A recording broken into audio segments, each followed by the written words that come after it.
Wali Kota Banda Aceh Aminullah Usman melantik 22 orang pejabat eselon 2, 3, dan 4 di jajaran pemerintah Kota Banda Aceh. Acara pelantikan tersebut dilaksanakan di Aula lantai 4 Gedung A Balai Kota Banda Aceh. 4 pejabat eselon 2 yang dilantik adalah Hamdani SH sebagai Kepala Dinas Pemuda dan Olahraga, Ustami SH sebagai Kepala Dinas Komunikasi, Informatika, dan Statistik, Alim Syah SPDNS sebagai Kepala Dinas Perpustakaan dan Kearsipan, serta Dr. Muzakir sebagai Kepala Dinas Sosial Kota Banda Aceh.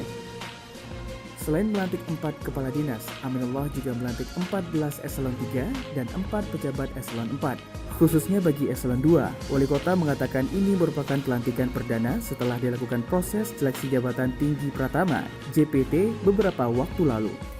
Informasi ini dipersembahkan oleh Dinas Komunikasi, Informatika, dan Statistik Kota Banda Aceh.